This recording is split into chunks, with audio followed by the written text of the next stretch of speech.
Hello everyone, good morning or good afternoon. We're excited to be with you today with the Translators on Air.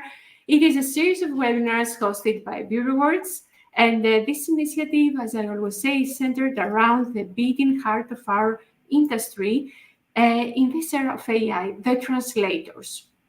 So what we do here is that translators discuss their roles while wearing any hat they may have, professors, translation managers, students, or linguists. So they delve into the transformative era of AI and they offer insights into the translator's evolving role. So we provide this platform because we want to create awareness to a strategy and encourage your involvement and your critical thinking. So every week we have a special guest and we explore together the evolving role of translators in the AI era. So for those of you who have not been with me before in an episode, I'm Viveta Gene. I have 20 years of experience in the industry and a 360 view of things. So I serve as an AI Language Solutions Specialist, an MTP expert and trainer, and a PhD candidate in translation. And I recently, 2 months before, joined BureauWorks as head of partnerships. BureauWorks is a translation technology company synonymous with innovation in the translation tech field. And the proof is that BWX, our tool, is the winner of the Process Innovation Challenge Award at Local 50. So we finished with the introduction, and today our question is coming out of a bottle. So we talked about ninjas, trains, channels, forces.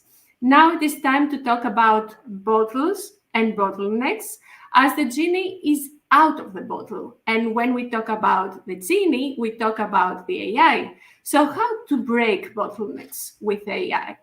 And today we have the pleasure to have with us Stefan Huyghe. And I feel really honored to be with a real creator and localization expert of our industry. I think we don't need any introductions from me, it would be too little. So I have to share with you a video before passing on to Stefan. And let me do this. So here's my video, and I will present. Share screen. Okay. And I think here we are. Let me know, Stefan, if we have sound. Realistic cyborg avatars. I'm struck by the uncanny possibilities of our future realities, aren't you? In an AI assisted workplace, the lines between authentic and artificial are blurring. How do we stay grounded when our colleagues could be code? What's the true essence of teamwork when algorithms are part of the team? In the localization industry and beyond, authenticity isn't just a buzzword, it's the lifeline of connection. I hope you agree. Being genuine is the ultimate currency in a digital era where anyone can put on a mask. It's about more than just making an impression. It's about making a genuine impact. On social media, where connections are currency, being yourself is the number one condition to build rapport. It's what makes your profile stand out in the sea of potentials. It's what turns your network into a community. Every generation. Okay, so here we are with Stefan. Hi, Viveta. Thank you for having me on. And let's agree up front that I look a lot better in real life than I do in that video. Can we say that? It's amazing what you did in this video. I mean, it's so great. Congrats. Thank you. So tell us a little bit about yourself. We had this video, so I would like to hear from the human. How would you speak about yourself? How would you introduce yourself today? So I will do it in the framework of localization. I have been in the localization industry for almost 25 years. So I'm well seasoned. Originally, I started out in operations as a project manager and a solutions engineer, if you want. I've built a lot of enterprise database systems for localization firms. And eventually, it's gotten me involved in sales and marketing as well. And I play a role on LinkedIn the last couple of years as well. I do some thought leadership there, and I share pieces on localization and translation.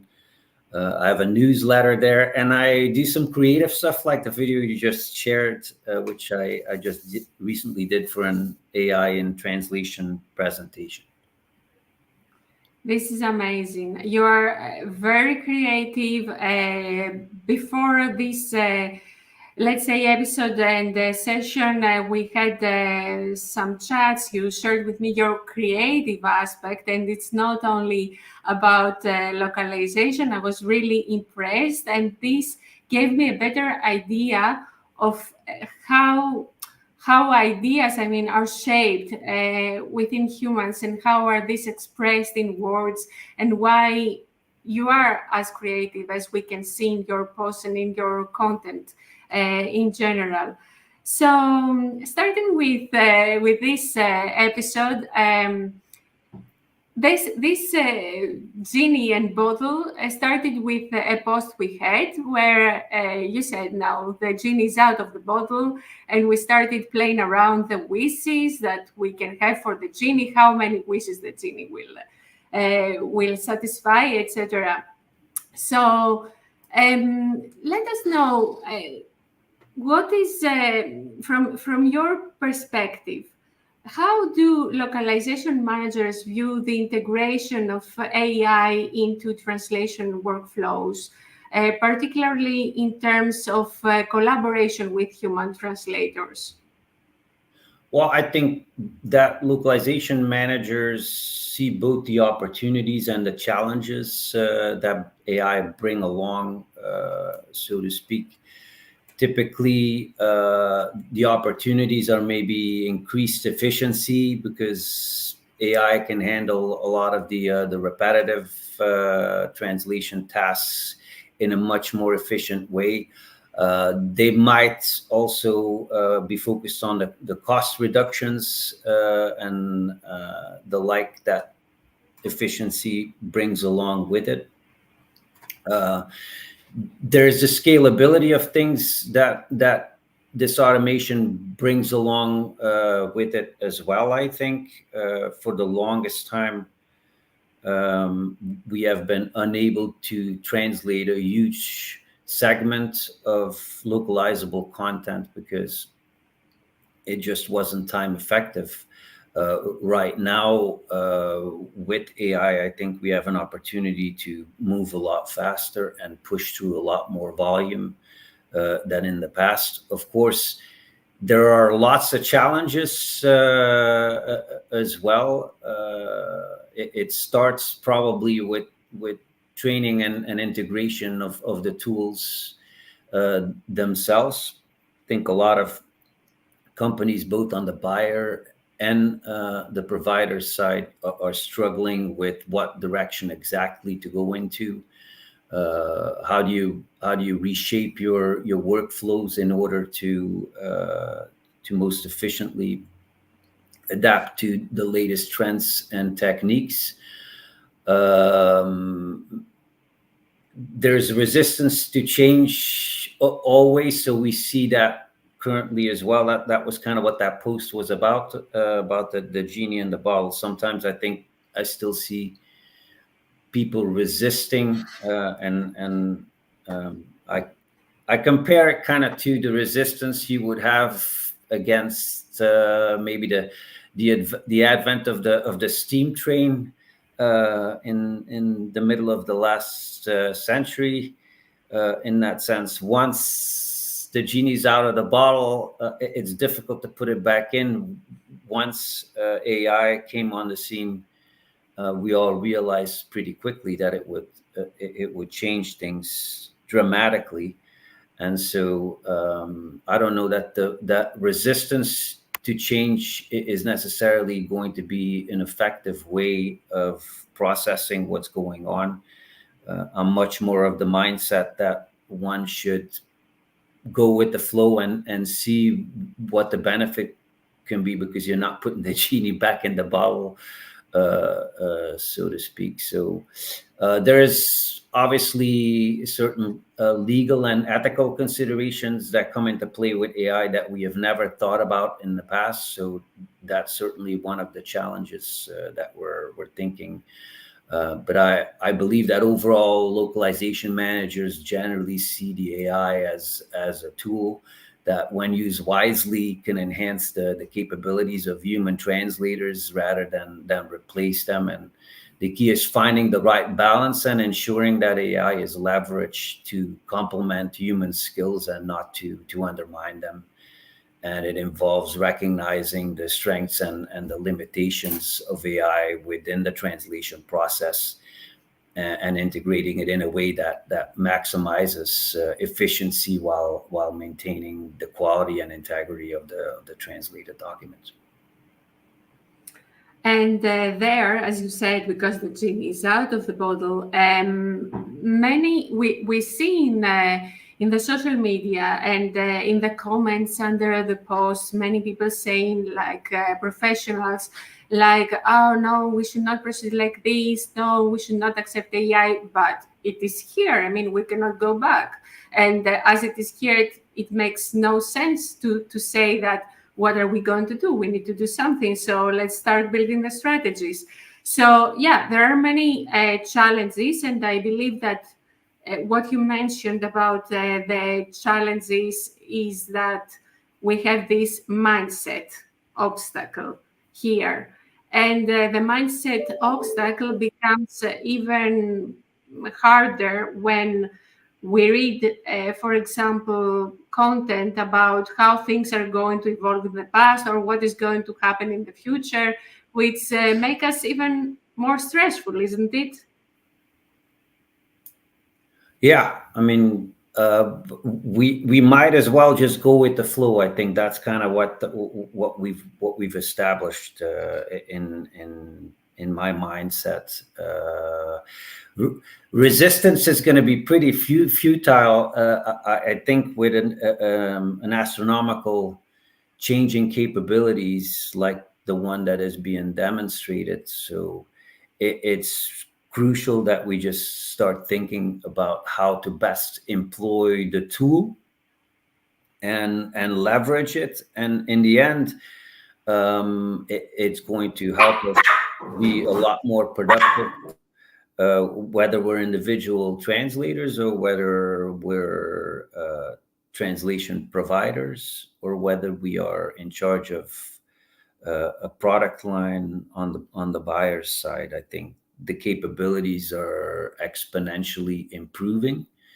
And one of the things that I always hear about is the thought that translators will be replaced wholesale. I don't think, or I don't see that happening, to be honest with you. I think what's going to happen is there's a lot of content that wasn't even considered being translated in the past, and so the volume is of translation that we're processing is only increasing exponentially because of what's going on. And a lot of content that wasn't being translated in the past because either it was time sensitive and we couldn't do it fast enough, or it cost too much money and there was no budget for it.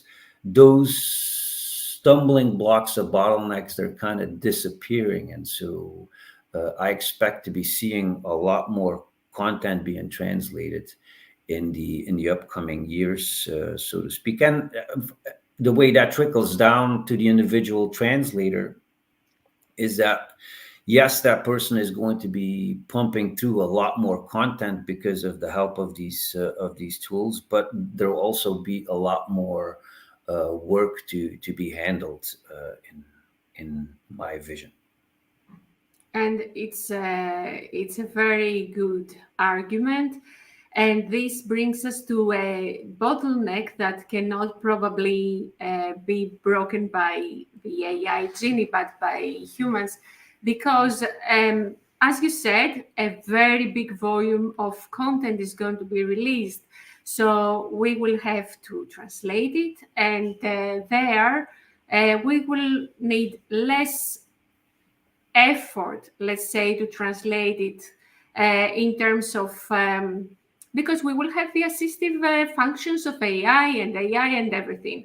But on the other hand, because the content is going to be double or triple, or as you said, exponentially there. So, how will we negotiate this volume with the translators in terms of compensation?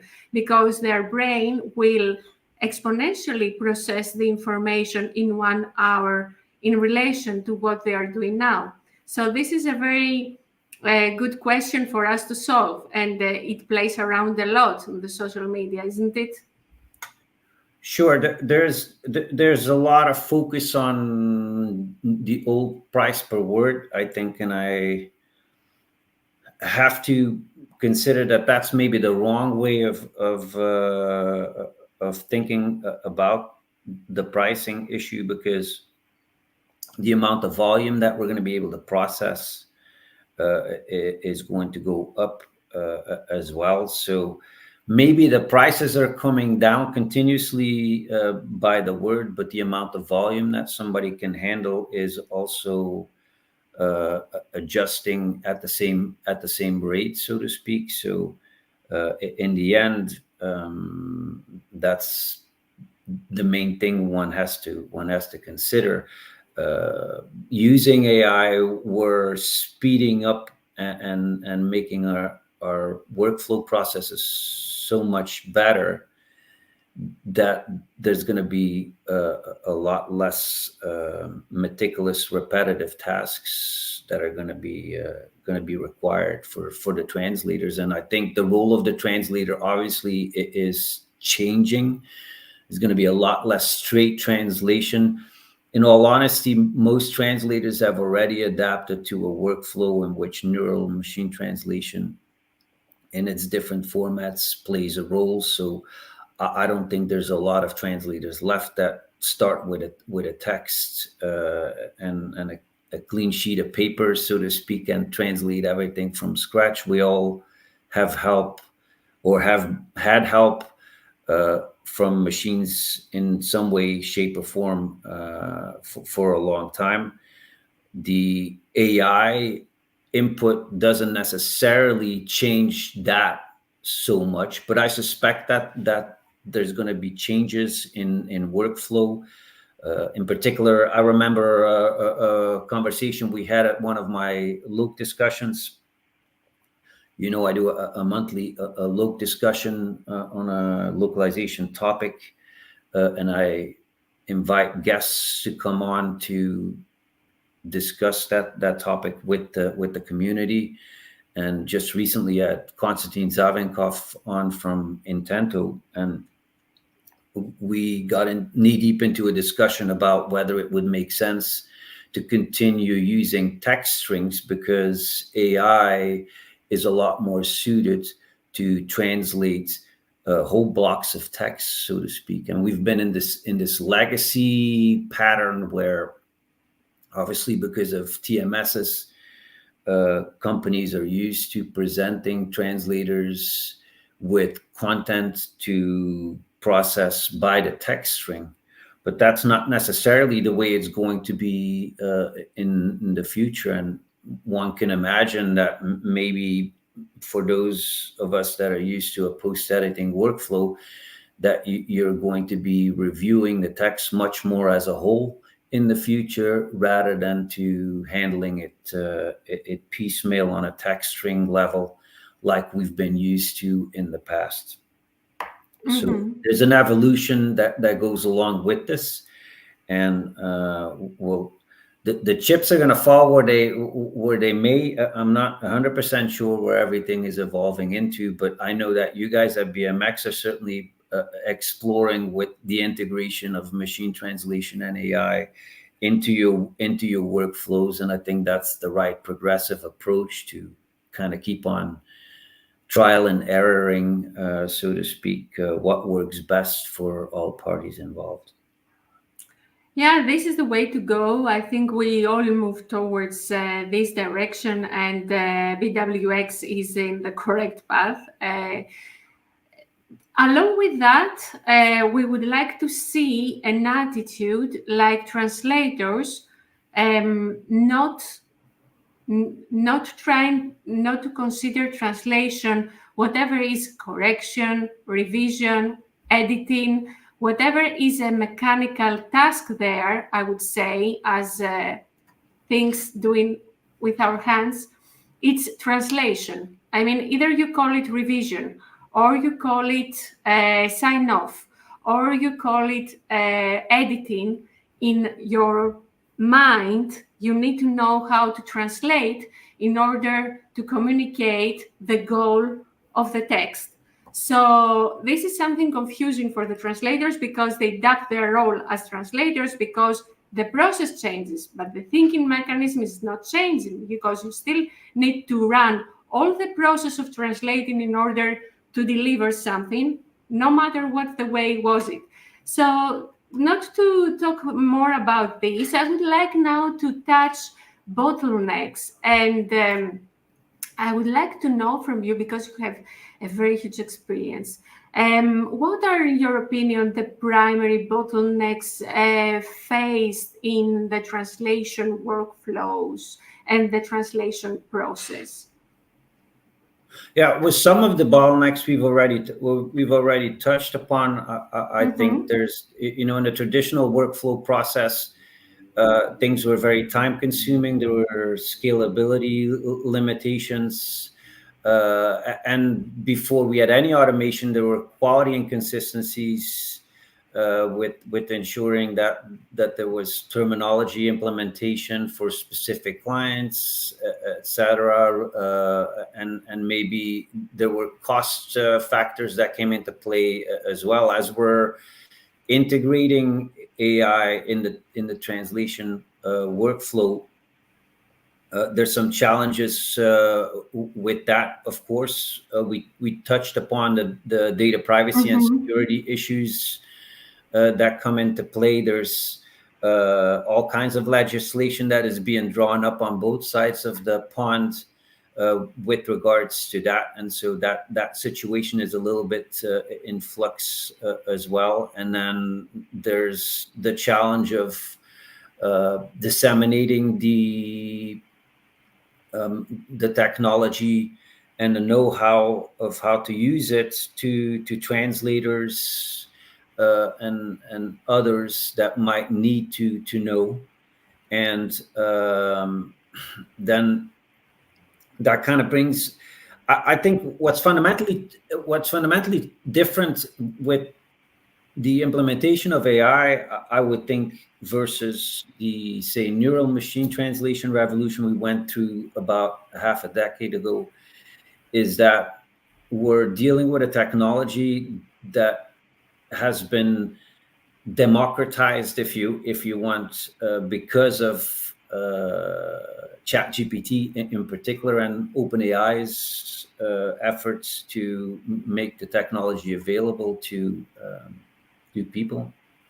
And so we're now at a point where it's not just companies that can experiment with the technology and get knee deep into it. It's actually, you're actually able now, since maybe 2 or 3 weeks, to create your own custom GPTs and to experiment with automating some of your workflows at an individual level. And I think that's something that is going to be crucial for translators and linguists to stay relevant, is to continue to be open to learning new things, and maybe go as far as try to experiment a little bit with the technologies, because that can really help you get along, and it can help you improve your processes, potentially get more efficient, and actually help you make more money in the end as well. So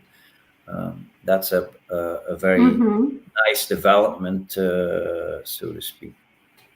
So one way that AI can help us break bottlenecks is when it comes to quality.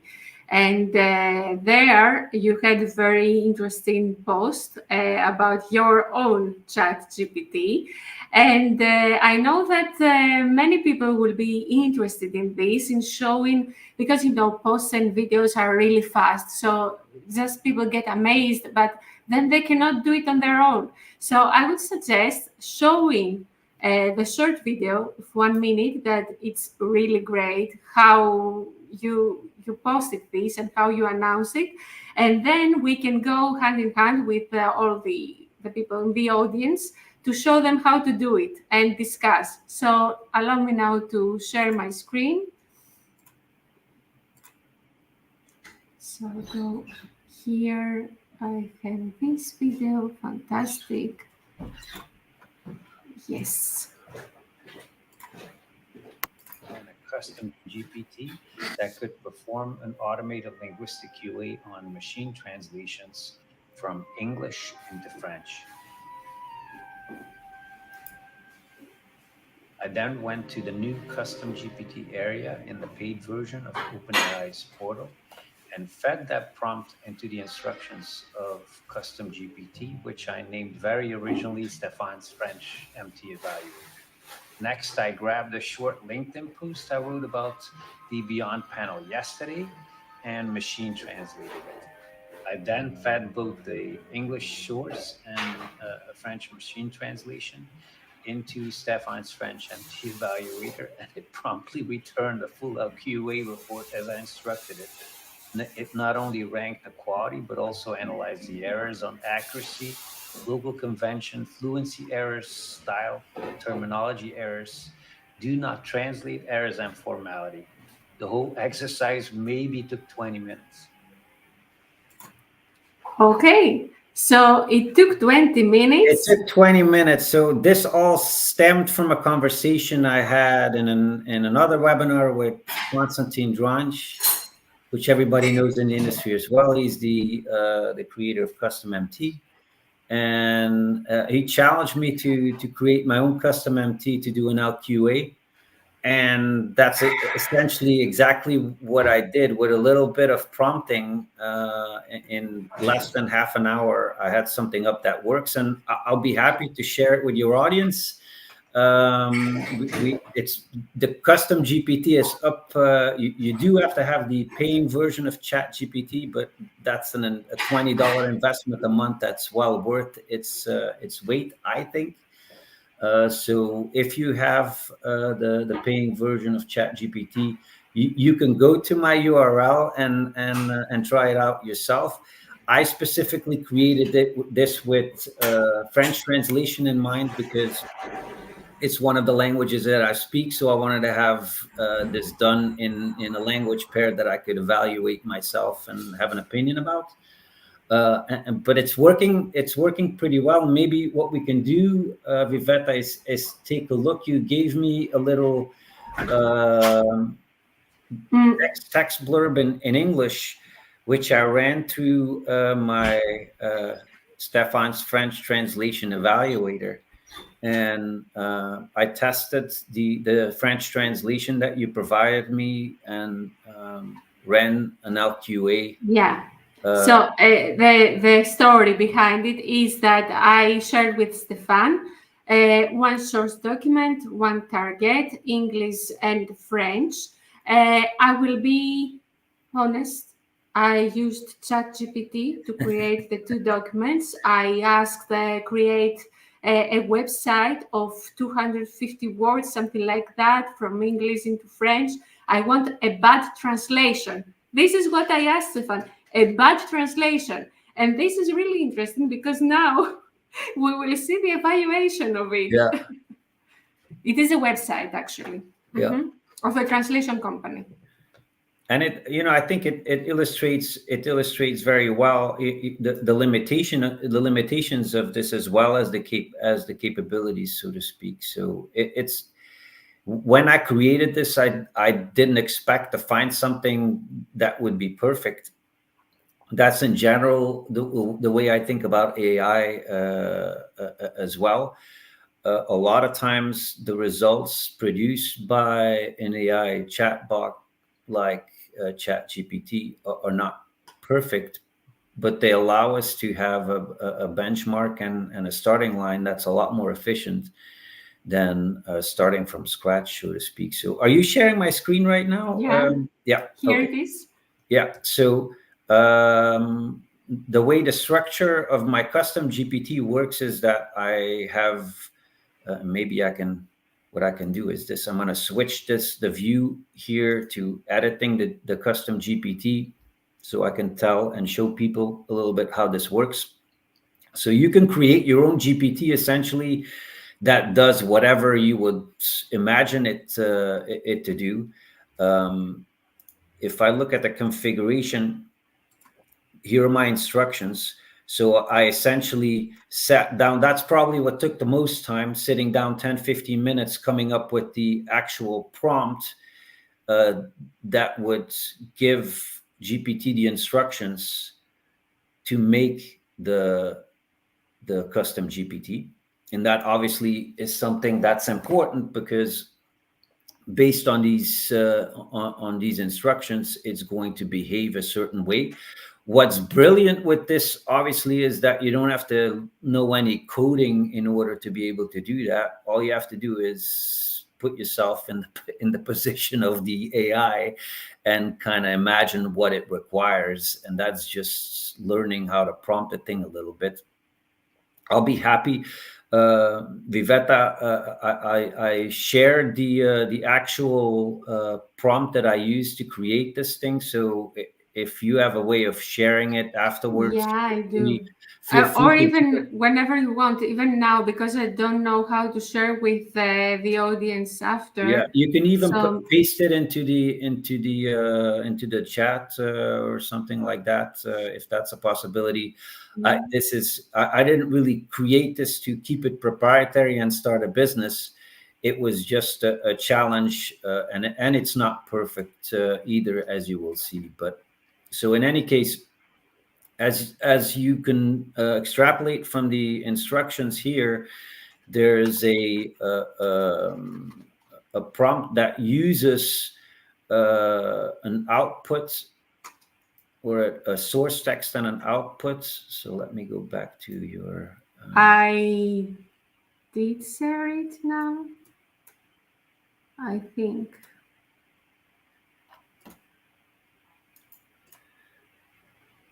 I'm trying to get it back here. There we go. All right. So here's I hope you can still see the original. So if the parameters it needs in order to be able to run the LQA is it needs a source text. So that's your English source text right here that I've submitted. And then here's the output in French. And it promptly gave me this LQA report, and we can kind of read through it a little bit.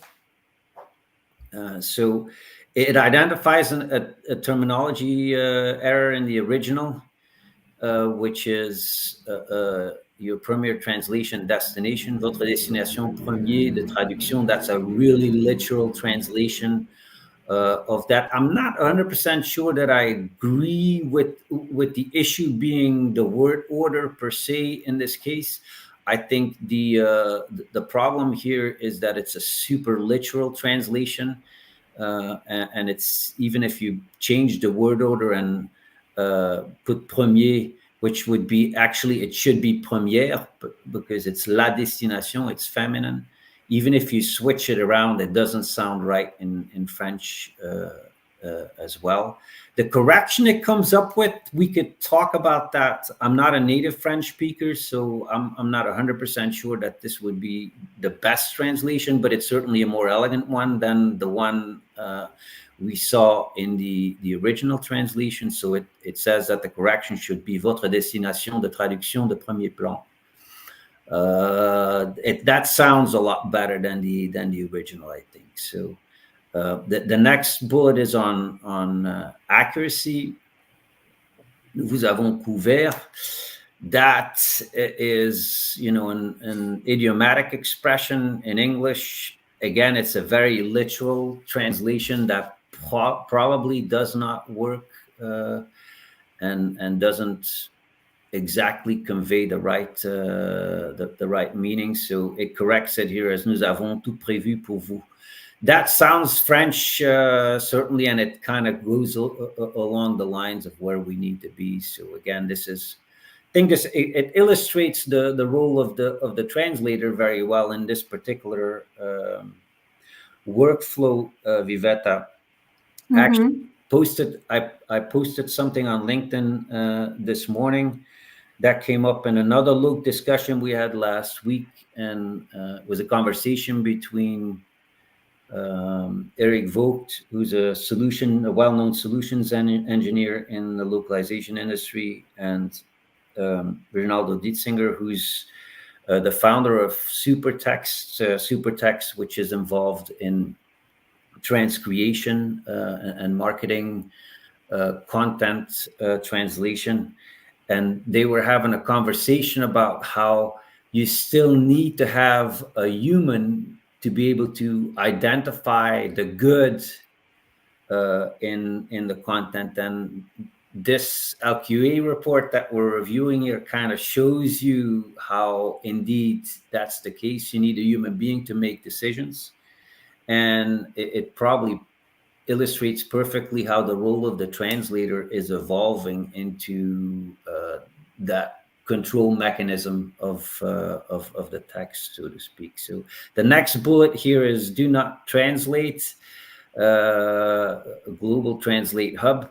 That's obviously an issue in this particular text, and it illustrates how a machine can probably stumble about with words and word choices that are not super evident unless you really know about the product, further illustrating why you would need somebody a human in the loop, so to speak. And then it finishes on some stylistic issues. Overall, it says that the translation maintains the general meaning and the message of the original text, but it includes a few errors in the terminology. Accuracy and do not translate errors are identified. I think this custom GPT illustrates perfectly a number of things. First of all, you as an individual translator have the capability to go explore and improve your own workflow. It also illustrates how easy it's going to become to automate certain aspects within our workflows and get more efficient. And hopefully it inspires companies like BMX to incorporate some of these tools directly into their TMS systems so that we can make life easier for all the translators involved. What I see is exactly the nature of the AI, of ChatGPT, of Gen AI as a tool, because I asked ChatGPT to create a bad translation. In the evaluation, the quality rank is good. So you see the contradiction. I asked for something bad, but it results to be something good, which in the end, it may be something bad for a translator, who knows? And this is one thought. And to connect with you, like you said, I believe that now that I have your custom ChatGPT, and I consider that there are people in the audience who feel like builders, they want to have the control of things and to build their own ChatGPT. And this is super interesting because you experiment with the technology. Before that, there is the era of the typist where they say, No, I don't want to give commands. I just want to type my translation. I want to type. That's it. This is translation. And there is then the next step, which is the one of the integrator, which we're going to see together, where someone says, we are in 2023. We don't want to build. We don't want to type. We just want to have something ready and something filtered, something to be ready to be used. And in this case, tools like BWX is a very correct solution for someone. So what you said now, because we promised that this is going to be a showdown and that we're going to have builders and integrators in a way. All right, show me So what you got, Viveta. I'm curious to find out what. I'm prepared to get well, my socks knocked off. let's All right. see. I like this. So let me share my screen now. I will find my demo here. So I believe that, let me find the correct one. Okay, ready. And then now share screen. And I think I should share this with you. Okay. So here is my interface, BWX. And what I did is I gave the system, the tool, the English translation, the English source, and the French translation. So what we see in the interface is the translation, and I have the role of the reviewer to go and review this translation. The translation is the translation produced by the ChatGPT. So here we see that by leveraging the power of AI, we have this AI-powered action where we say, add word order. In French, adjectives usually come after the noun, they modify. The correct translation should be votre destination de traduction première. In this case, we notice the same thing that you did, Stefan, but it just comes automatically. So it is integrated in a nice way instead of going in an open environment where you're not secure and start writing confidential documents. So in BWX, we have SOC 2 Type 2 security and certificates. So this is the reason we our documents are safe. Then you can see And you can that and you have a sense of humor at BMX as well, because you're telling us that the translation smells. So we love to be indeed, amused at the same time. for me, this is a story I always say at the university. Our professors were telling us, don't make your translation smell like there is something from the original. So it's always like this. So when I started using and I started my my meetings with BWX, I said, wow, this is what my professor said. So there is something else coming here, which is that you can categorize your chains. So for example, I think here there is a bias. I would say this, but maybe I'm not correct because I'm not a native. So let's see that I want to categorize the chains. So this will suggest grammar.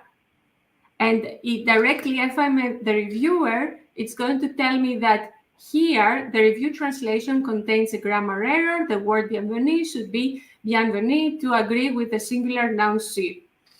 But this is an error. The good thing it is that what I corrected is a grammar. The bad thing is that I don't want to have this explanation here.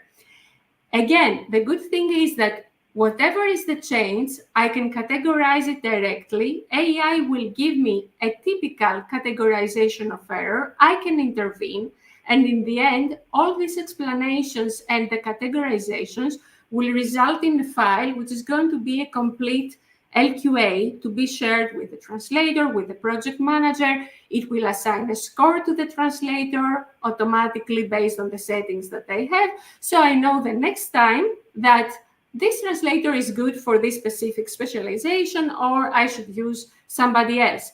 So you see that there is a combination of actions here that we can use, and where the important thing, and I can show more examples, the translator is a problem solver and decision maker.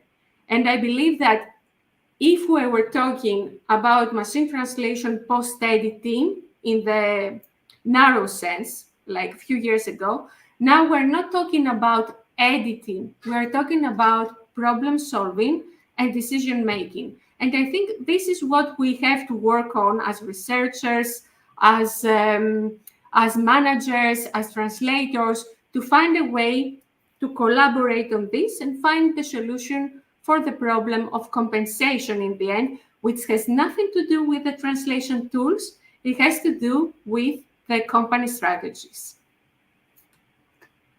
Your comments, Stefan? No, I'm just observing that, I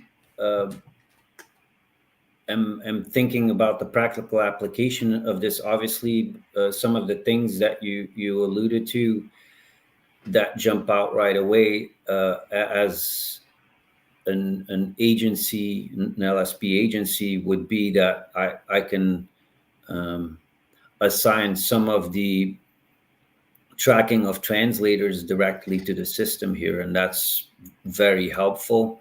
It'd be interesting to see, when you're saying that you're categorizing translators to be specialized in or good at a particular workflow.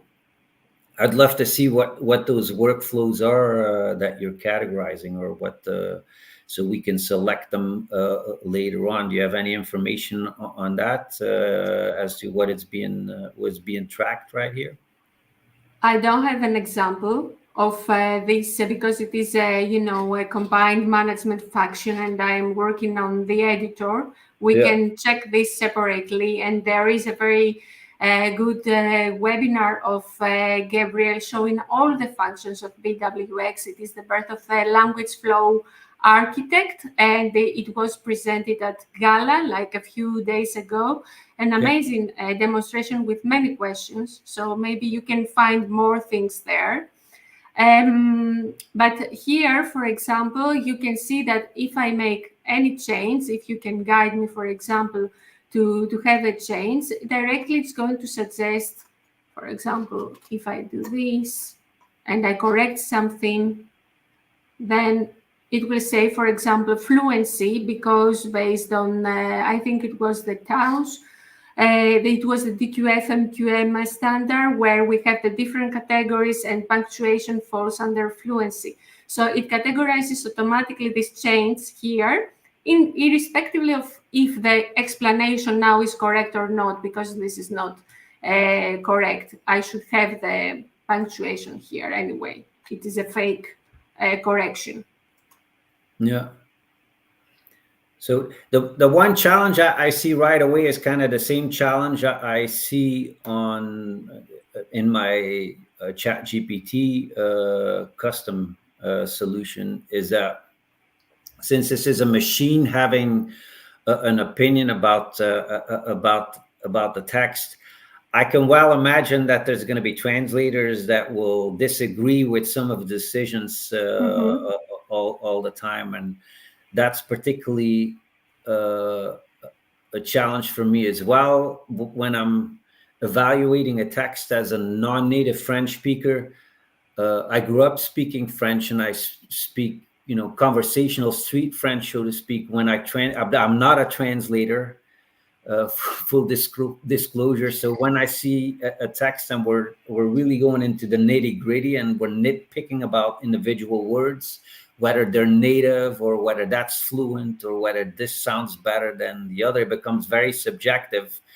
And you can feel right away as a non-native, as me, for example, that I would have difficulty making those decisions myself, because I'm not a skilled linguist, so to speak. I'm just somebody who speaks the language fluently on a regular basis. And I think it perfectly illustrates why it's so important for us to keep the humans in the loop, because the skill set that translators have that are doing this on a daily basis is invaluable. They're gonna be able to make those decisions a lot more smoothly than I'm doing with my rusty editing experience at this point, so to speak. So it's very interesting how it automates part of the process, but at the same time, it becomes a little bit more complicated for people that are not absolute specialists. So the lesson there too, I think, is Yeah.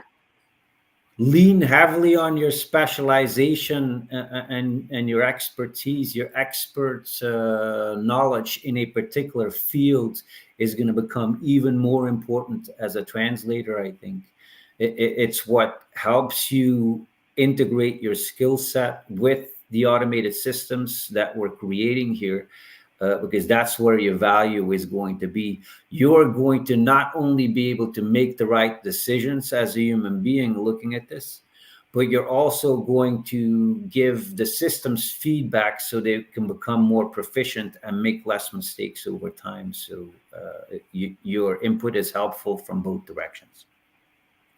Mm-hmm. This is so much correct, and it explains very well the, how to say, the idea, because it's not a role of the language flow architect, because now we are dealing with flow. It's not about a sentence, it's about a whole document. And just imagine that here, for example, we have deep learning.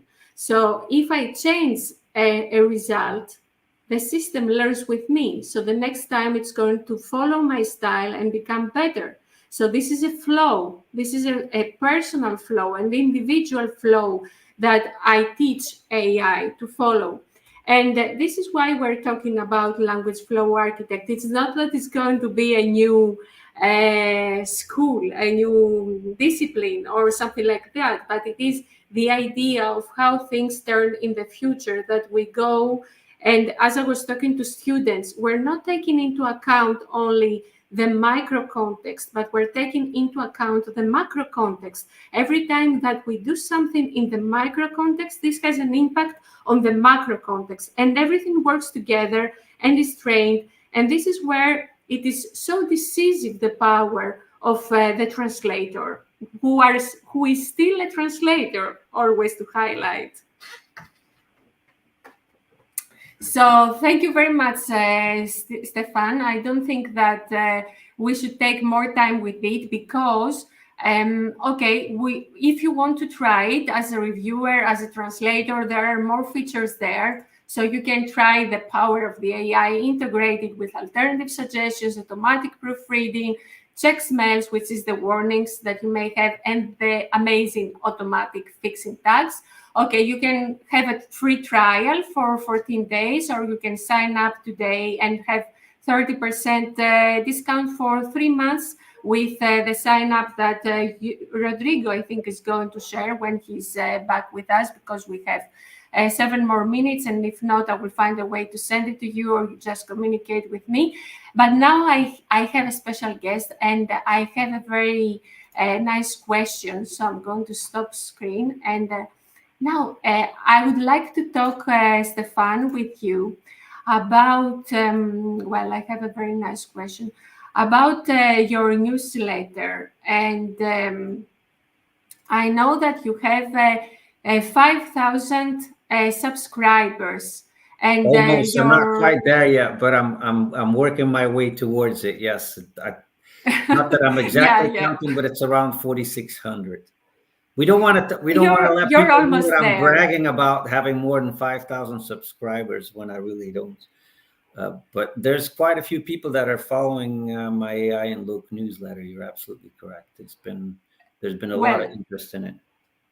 it is 4,600. It doesn't matter, but the writing of Stefan is really, because I was reading his content, is engaging. It is a very special writing.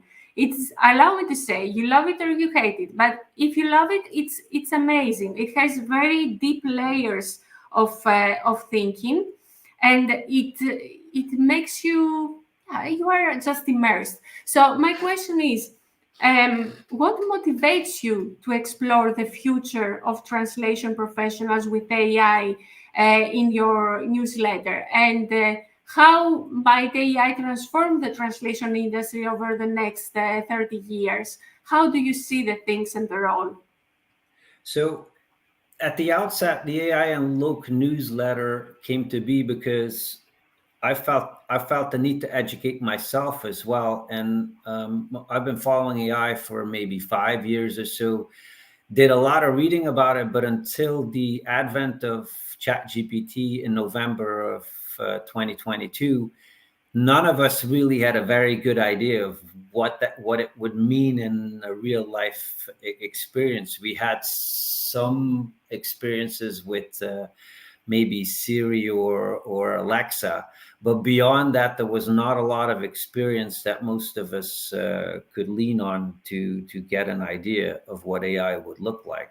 Once ChatGPT came out, we had a very clear idea. Those of us that were experimenting with it in the very first couple of days, like me, we had a really clear idea of how life changing it would be, and the opportunities that it would bring along. I immediately was inspired to start learning as much as I could possibly learn about it.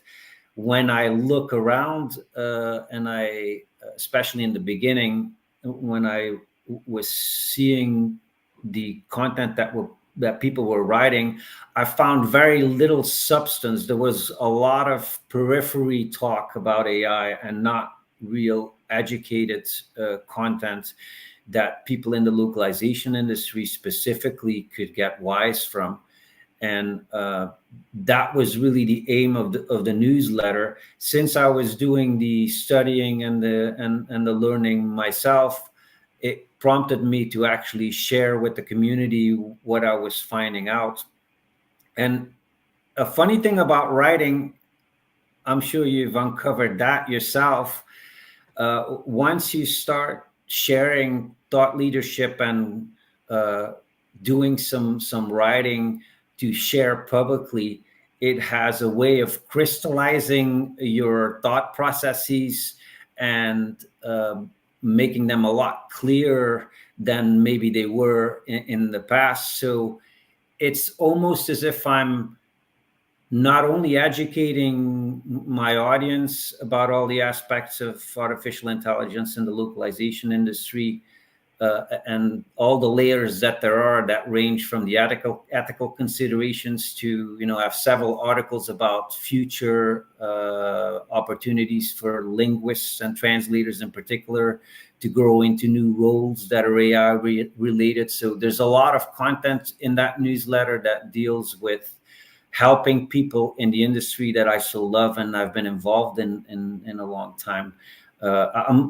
I'm using the opportunity to lift up the community as I'm lifting myself up, and getting more knowledgeable about everything that's out there that's important for translators that want to stay up to speed with technology. So for those that are in the audience and haven't checked it out, I highly recommend it. And if you have any suggestions about content that you would like to get included or learn something about, feel free to send me a text message on LinkedIn, and I'll be happy to consider it. I'm always looking for new content that people are interested in this AI world.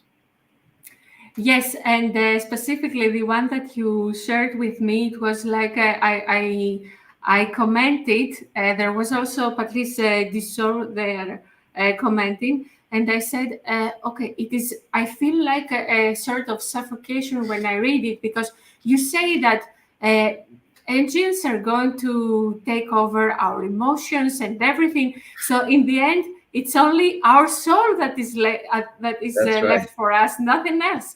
And but I think that the soul is really important, isn't it? Yeah, the soul is our core, and we live. One of the good things about the localization industry, I believe, is that we live in an industry and work in an industry where there's such a strong sense of community and sharing, and that's something that I've lived by a long time. Rising waters lift all boats, so we should continue to lift each other up together and make each other successful as much as possible. That's great. So I'm sharing with you because I don't think Rodrigo has time for us. He's on another meeting. So I share with you the sign up, which allows you for 14 days. If you are here and you decide to sign up for any plan, just message me. You know me on LinkedIn, etc. In the meantime, I would like to thank very much Stefan for being with us today. I hope you are lucky enough to have the chats that I had with him so far. He's a sort of mentor in the content creation. It's really worth it to read his content and his posts. And yeah, I feel lucky. Thank you very much, Stefan. I'm honored. Hey, you're welcome. Thank you very much for the honor of having me. And for those that are following online that are not connected to me, feel free to send me a connection request, and I'd love to get to know you. Thank you. Thank you. Have a lovely evening or morning. Bye-bye. Bye.